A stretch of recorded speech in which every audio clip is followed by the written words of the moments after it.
ఇది నాకు గుర్తులేదు, మీకు చెప్పాను లేదో. నా ఎక్స్పీరియన్స్ ఒకటి చెప్పాను మీకు. నేను ఐ డోంట్ థింక్ సో. చెప్తాను. నేను ఒక రఫ్లీ 4 years బ్యాక్, 5 years బ్యాక్ అనుకోండి. ఇప్పుడు నా ఫ్లాట్, నా 8th floor నా ఫ్లాట్ ఉంటుంది యారీ రోడ్లో.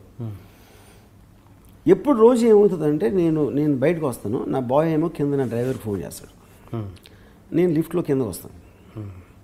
ఆడు బిల్డింగ్ వెనకాల నుంచి కారు తీసుకొచ్చి పోర్టికోలో పెడతాడు. ఆ పోర్టికో దగ్గర రైట్కి ఒక గేట్ ఉంటుంది, లెఫ్ట్కి ఒక గేట్ ఉంటుంది, 2 రోడ్ మీదకి. ఈ మధ్యలో గ్రిల్ వాల్ ఉంది, ఈ 2 గేట్లు కనెక్ట్ చేస్తారు. నేను వచ్చేటప్పటికి నా డ్రైవర్ ఇంకా రాలేదు.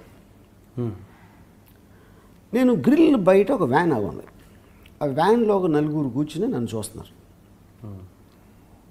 నేను ఒక అనీజినెస్ ఫీల్ అయ్యాను. నన్ను చూస్తే మెల్లగా వ్యాన్ బ్యాక్అవుట్ అయింది. ఇది మెయిన్ గేట్కి, రైట్ గేట్కి. లెఫ్ట్ గేట్ ఎప్పుడు లాక్ వేసి ఉంటుంది.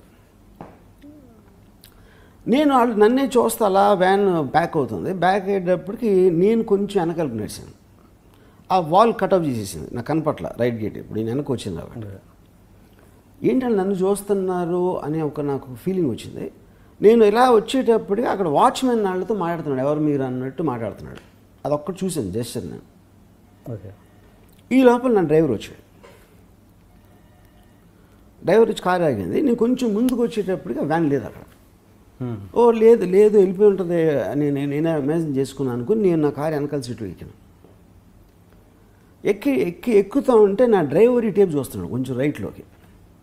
ఏం చూస్తున్నాడు, ఇటు చూస్తే ఆ వ్యాన్ ఇప్పుడు లోపల ఉంది, కాంపౌండ్ లోపల ఉంది. ఇంకా వాచ్మెన్ అడుగుతున్నాడు, కోనే ఏదో అడుగుతున్నాడు. వాళ్ళు ఇంకా నన్ను చూస్తున్నారు. నేను అప్పుడు ఫిక్స్ అయిపోయాను, డెఫినెట్గా నన్ను చంపడానికి వచ్చారు. నేను ఇప్పుడు లెఫ్ట్కి దూకాల, రైట్కి దూకాల అనేది ఒక 2.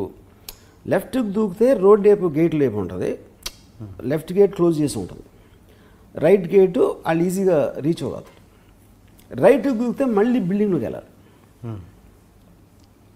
ఇది అసలు ఎంతసేపు ఆలోచించుంటారు అనేది నాకు చాలా ఫ్యాసినేటింగ్ థింగ్. అది అంటే మైండ్ ఎంత ఫాస్ట్గా పనిచేస్తుంది అనేది దానికి ఒక ఎగ్జాంపుల్ చెప్తున్నాను. సరే నేను రైట్ దాంట్లోకి దూకాను. రైట్ డోర్లోంచి దూకేటప్పటికి నా కన్ను సందులోంచి వాళ్ళు కింద దిగడం కనిపించింది నాకు, ఆ వ్యాన్లోంచి వాళ్ళు. నేను బిల్డింగ్లోకి పరిగెట్టడానికి లిఫ్ట్ డోరు ఉంది. లిఫ్ట్ డోర్కి వెళ్తే లిఫ్ట్ తెరుచుకుంటుందా లేదా నాకు తెలియదు, ఉందా లేదా అని మెట్ల మీద పరిగెత్తాను. మెట్ల మీద పరిగెట్టి ఒక 4th floor అలా రీచ్ అయ్యేప్పటికి 3rd floorలో నా ఫ్రెండ్ ఒకడు ఉన్నాడు. వాళ్ళకి ఇప్పుడు నేను ఉండే ఫ్లోర్ తెలుసా లేదా తెలియదు నాకు. ఉట్టి బిల్డింగే తెలుసా, ఫ్లోర్ కూడా తెలుసా తెలియదు. అందుకని నేను వెనక్కి పరిగెత్తుకొచ్చి 3rd floorలోకి వెళ్దాం, నా ఫ్లోర్కి వెళ్ళకుండా అనేది ఒక ఐడియా. కానీ ఒకవేళ నన్ను వాళ్ళు మెట్లు ఎక్కడం చూసే లేదో నాకు తెలియదు, ఎందుకంటే నా బ్యాక్ ఉంది కాబట్టి. సో నేను వెనక్కి తిరిగితే వాళ్ళ మీదకి వెళ్తాను అనేది ఒక థాట్ వచ్చేసి కంటిన్యూస్గా మళ్ళీ పరిగెట్టడం స్టార్ట్ చేసి నా ఫ్లోర్ 8th floor కూడా నేను దాటేసి,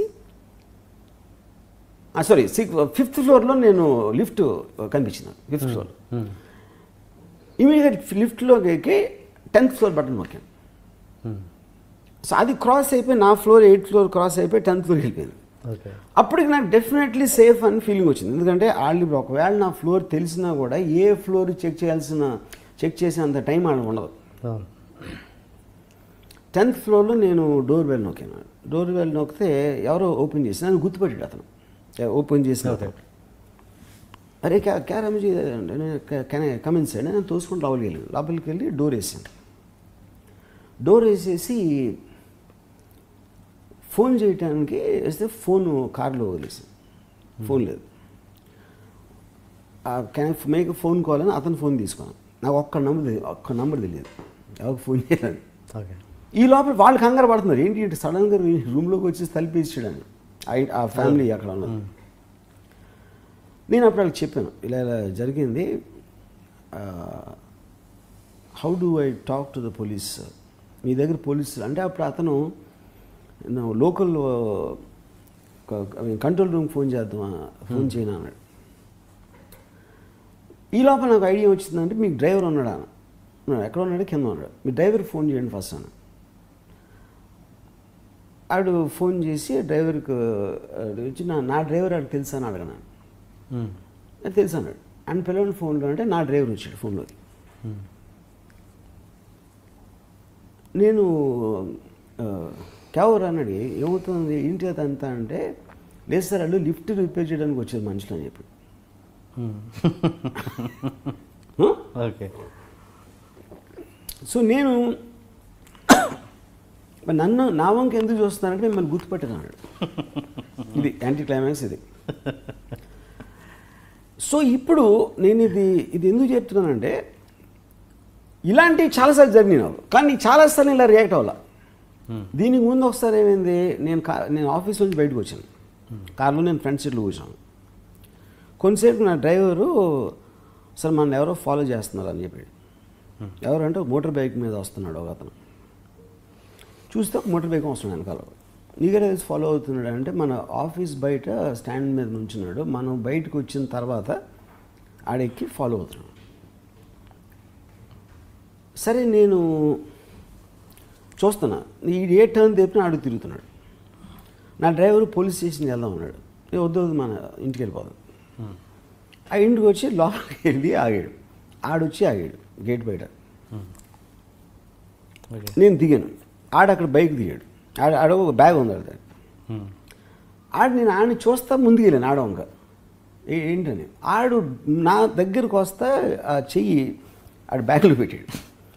బ్యాగ్లో పెట్టుకొని నా డ్రైవర్ మొదలు పెట్టాడు. ఆడేమో స్క్రిప్ట్ తీసాడు. ఆడు రైటరు, ఆడు స్క్రిప్ట్ ఇవ్వడానికి వచ్చాడు.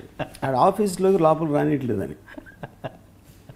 ఇప్పుడు ఇంట్రెస్టింగ్ పాయింట్ ఏంటంటే, ఇక్కడ నేను అసలు ఏం ఫీల్ అవ్వకుండా అక్కడ ఎందుకు ఫీల్ అయ్యాను అంటే, అప్పుడు నా రైటర్ ఒకటి చెప్పాడు, అది మీ సినిమాలాగా ఉంది, ఇది మీ సినిమాలాగా లేదు. ఆ వ్యాన్ స్లోగా బ్యాక్ అవటం అనేది మీరు తీసే టైప్ టేకింగ్ జరిగింది అక్కడ, మీరు డైరెక్ట్ చేయకపోయినా. అందుకని మీరు అక్కడ కనెక్ట్ అయ్యారు. ఇప్పుడు ఇక్కడ ఏదో చీప్గా ఒక బి గ్రేడ్ సినిమాలాగా ఉంది ఈ బైక్ ఫాలో అయ్యి రావటం అనేది ఒక. సో నేనేమంటానంటే, ఇదే నేను అప్పుడు కాలేజ్లో వీటి దగ్గర అసలు అంతమంది కత్తులు అని ఉంటే భయపడకుండా, ఇక్కడ కేవలం ఒక వ్యాన్ బ్యాక్అవుట్ అవుతూ ఉంటే. ఇంకోటి ఏంటి, అక్కడ కూడా నేను టెన్షన్ ఫీల్ అనేది నాకు తెలియదు ఎంతవరకు. ఇప్పుడు మీరు చూడండి, నాకు చూస్తే రైట్కి దూకాలా లెఫ్ట్కి దూకాలా ఎంతసేపు ఆలోచించాలి, లిఫ్టా స్టేర్ కేసా, 3rd ఫ్లోర్కి రావచ్చా లేదా, 5th ఫ్లోర్ నుంచి 10th ఫ్లోర్. ఇప్పుడు ఈ అన్నిట్లో మైండ్ కాన్స్టెంట్గా పనిచేస్తుంది. అంటే మీకు భయపడటానికే టైం లేదు. ఫస్ట్ ఆఫ్ ఆల్ మీరు ఎంత ర్యాపిడ్గా ఆలోచిస్తూ ఉండాలి అసలు, pros and cons, what will happen and not అనేది. So I feel it is an exercise of the mind eventually. నేను నా మైండ్కి ఎక్సర్సైజ్ చేయటం అనేది ఆ పర్టికులర్ టైంలో తీసుకున్న decision, it's a more overriding factor than fear. Okay, నాకు ఇప్పటికీ నాకు బిగ్గెస్ట్ వండర్ అది.